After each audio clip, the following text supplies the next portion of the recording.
నమస్కారం అండి. ఈరోజు మనం లేకా వైబ్స్లో పక్కా పల్లెటూరు పద్ధతిలో ఎండు నెత్తళ్ళు దోసకాయ ఎలా చేయాలో చూద్దామండి. ఈ కూర ఉంటే అన్నం మొత్తం దీంతోనే తింటామండి, అంత రుచిగా ఉంటుంది. ఇక ఆలస్యం లేకుండా ప్రాసెస్లోకి వెళ్ళిపోదామండి. ఈ రెసిపీ చేయాలంటే క్లీనింగ్ చాలా ముఖ్యమండి. ఎందుకంటే ఎండు చేపలు కదా, సముద్రం తీరంలో ఆరవేస్తారు, బాగా ఇసుక ఉంటుంది కదా, మనము అలా ఇసుకను క్లీన్ చేసుకోవడమే పెద్ద పని అండి.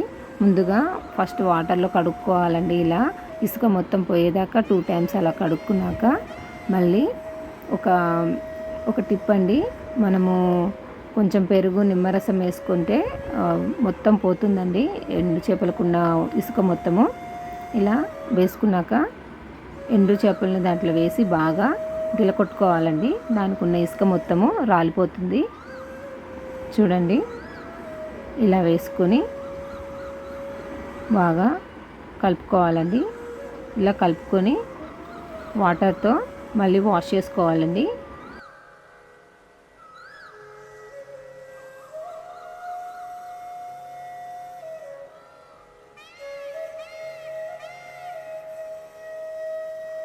ఇలా చాలాసార్లు కడుక్కుంటే కానీ ఇసుక పోదండి.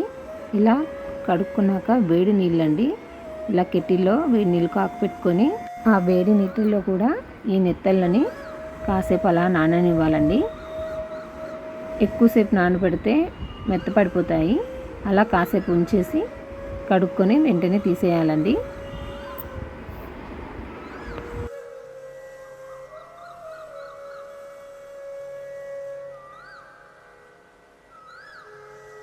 ముందుగా బాండీలో కొంచెం నూనె వేసుకోవాలండి.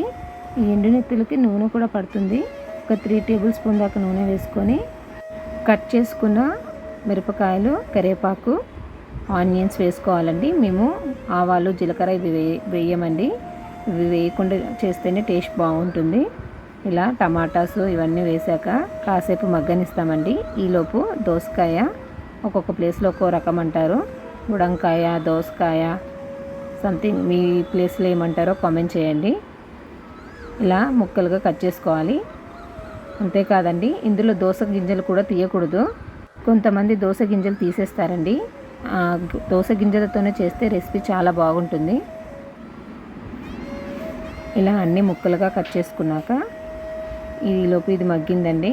ఇందులో పసుపు, అల్లం వెల్లుల్లి వేసుకొని కలుపుకోవాలి.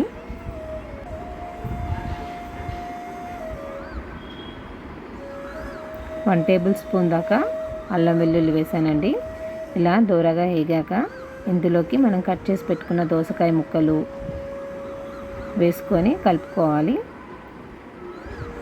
ఇదే టైంలో కారం కూడా వేసుకోవాలండి. కారము, ఉప్పు మీరు ఎంత తింటారో అంత తగినంత ఉప్పు, కారం వేసుకోండి. నేనైతే 3 టేబుల్ స్పూన్ దాకా వేసాను. మేము కొంచెం కారంగానే తింటాము, అందుకని వేసాము. ఇది మగ్గనివ్వాలండి. దీనిపైన మూత పెడితే వాటర్ వస్తాయి కాసేపటికి. చూడండి ఎన్ని వాటర్ వచ్చాయో. గుజ్జుగా కావాలనుకున్న వాళ్ళు ఇలాగే ఉంచుకోండి, లేదా కొంచెం పలుసగా కావాలంటే వాటర్ పోసుకోవాలండి.